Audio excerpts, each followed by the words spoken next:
ময়না, দেখ তো কি সুন্দর একটা ঘরের মতো বানিয়ে ফেললাম আমরা গাছের ডাল আর পাতার ছাউনি দিয়ে। চারিদিকে বন্যার জল হলেও আমরা কিন্তু এখানে নিরাপদ আছি। বৌদি, ঘর বানানো হয়েছে বটে, কিন্তু একটা বড় চিন্তা আছে মাথায়। খাবার কি হবে আমাদের? হাতে যা শুকনো খাবার আছে তা দিয়ে আর একদিন চলবে বড় জোর, তারপর?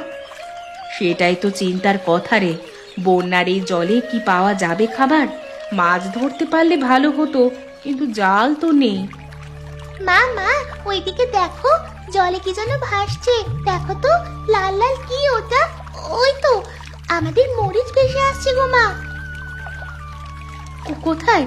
হ্যাঁ তাই তো, সত্যি তো মরিচ। বন্যার জলে আমাদের মরিচের ক্ষেত ডুবে গেছে, সব মরিচ ভেসে আসছে এদিকে। তাড়াতাড়ি তোল যত পারিস।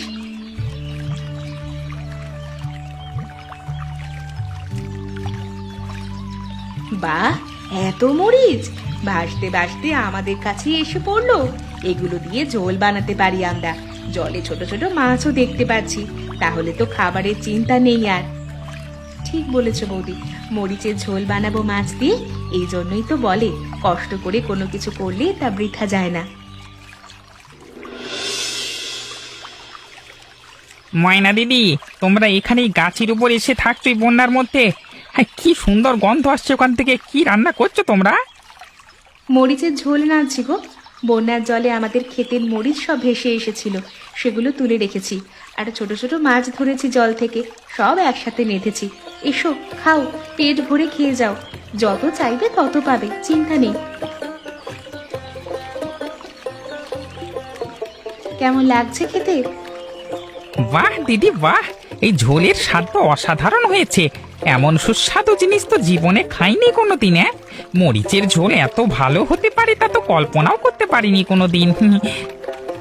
জাদু নয় গো বাকা, আসলে এই মরিচগুলো আমরা চাষ করেছিলাম, এখন ভেসে আসছে। তাই ভাবছি গ্রামের মানুষদেরও ডেকে খাওয়াবো এই বর্ষার দিনে। বাহ, খুব ভালো প্রচেষ্টা। ওপরওয়ালা তোমাদের মঙ্গল করুক। মা, ওই দেখো, ওইদিকে দেখো, কারা যেন ঘরের চালে বসে আছে। দূর থেকে ঠিক বোঝা যাচ্ছে না। আমার তো দেখে মনে হচ্ছে যেন বাবা আর ঠাকুমা। কোথায়? হ্যাঁ রে মা, তোর বাবা আর ঠাকুমাই তো বটে। ওরা ঘরে চালে উঠে বসে আছে, জল ঢুকে গেছে ঘরে। অবস্থা খুবই খারাপ মনে হচ্ছে। চল ওদের কাছে যাই তাড়াতাড়ি। কিন্তু মা, ঠাকুমা তো আমাদের এত কষ্ট দিয়েছে, বাবা তোমাকে ঘর থেকে বের করে দিয়েছে, তাও ওদের কাছে যাব আমরা? যাব মা, অবশ্যই যাব। বিপদের সময় মানুষকে সাহায্য করতে হয়, সেই মানুষ যেই হোক না কেন। ওরা তো আমাদের পরিবার, তোমার বাবা আর তোমার ঠাকুমা। ওদের কি এইভাবে ফেলে দেওয়া যায়? মা, তুমি কত ভালো মানুষ। ঠাকুমা তোমাকে এত অপমান করেছে, মিথ্যা দোষ দিয়েছে, তবু তুমি ওদের বাঁচাতে চাচ্ছ। চল মা, আর দেরি করা ঠিক হবে না। ওদের কাছে খাবার নিয়ে যেতে হবে। আমাদের কাছে মরিচের ঝোল আর ভাত আছে। ওরা নিশ্চয়ই অনেক দিন ধরে কিছু খায়নি, ওদেরকে খাওয়াতে হবে।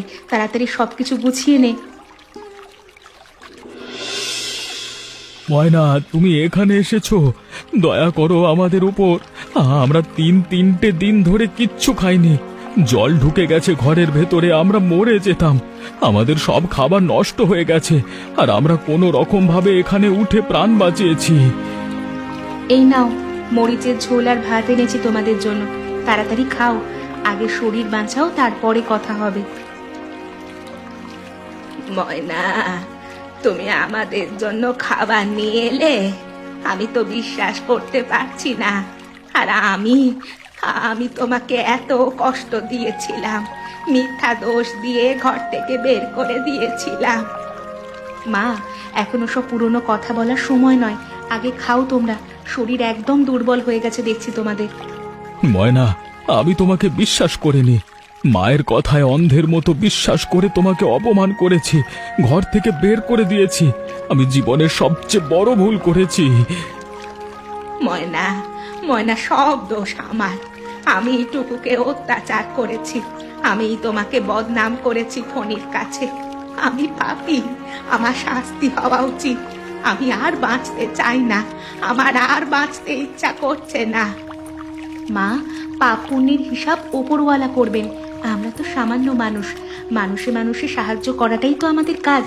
এখন খাও, খেয়ে সুস্থ হও, তারপর কথা হবে। ময়না, মা আমাকে ক্ষমা কর মা। আমি সারা জীবন শয়তানি করে এসেছি। টুকুকে প্রতিদিন মেরেছি, খাটিয়েছি, কাঁদিয়েছি অমানুষের মতো। আমার দোষের কোনো ক্ষমা নেই রে মা। ময়না, মনিকা বৌদি সেদিন সত্যি কথাই বলেছিল আমাকে। আমি এক কানে শুনে অন্য কান দিয়ে বের করে দিয়েছিলাম, আর এই জন্যই আজকে আমরা শাস্তি পাচ্ছি। তোমাকে বিশ্বাস করলে, নিজের চোখ খোলা রাখলে এত কিচ্ছু হতো না, আমাদের সঙ্গে কিচ্ছু হতো না। আমাকে ক্ষমা করো। ক্ষমা করলাম, সত্যি বলছি, কিন্তু একটা কথা বলে রাখি, আমি আর এই ঘরে ফিরবো না। আমি আর টুকু আমাদের মতো থাকবো, নিজেদের পথ নিজেরাই চলবো। তোমরা তোমাদের মতো থেকো।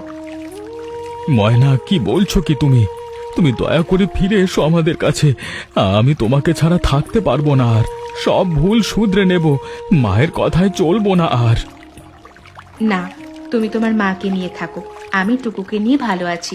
মনিকা বৌদিও আমাদের সাথে থাকবে, আমরা তিনজন মিলে বেশ ভালোই থাকবো। ময়না, আমি বদলে যাব, কথা দিচ্ছি। দয়া করে থাক আমাদের সাথে। না মা, অনেক দেরি হয়ে গেছে এখন। চলো টুকুমা, আমাদের যেতে হবে। চলো মা। মা, আমরা এখন কোথায় যাব? আবার সেই বটগাছ তলায়, নাকি অন্য কোথাও?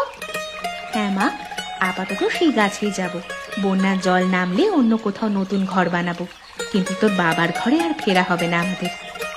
ময়না, তুই একদম ঠিক কাজ করেছিস। ওই কালী বুড়ি আর ফণি তোকে কোনোদিন সুখে শান্তিতে থাকতে দেবে না। তুই টুকুকে নিয়ে নতুন জীবন শুরু কর, নতুন পথে চল। বৌদি, তুমি আমার পাশে আছো, এটাই আমার সবচেয়ে বড় কথা। তোমাকে ছাড়া আমি এতদূর আসতেই পারতাম না। মা, আমরা কি আবার মরিচের ক্ষেত করব? মরিচের ঝোল বানাবো মানুষকে খাওয়াতে? অবশ্যই মা, যেখানেই যাব সেখানেই মাটিতে মরিচ লাগাবো, মরিচের ঝোল রেঁধে মানুষকে খাওয়াবো। আর দেখলে তো তোমরা, কোনো কোনো অপরাধ মানুষের ক্ষমা করতে নেই। যারা এই ছোট্ট বাচ্চার ওপর এরকম নৃশংস হতে পারে, তাদেরকে এই রকম ভাবেই ছেড়ে দেওয়া উচিত, সঠিক শিক্ষা দিয়ে। আচ্ছা, তোমরা বলতে পারবে যে আমাদের গাছে কোন কোন রঙের লঙ্কা হয়েছিল? উত্তরটা কিন্তু তোমরা কমেন্ট করে জানিও, এবং আমাদের চ্যানেলটা সাবস্ক্রাইব করো আর বন্ধুদের সঙ্গে গল্পটা শেয়ার করবে।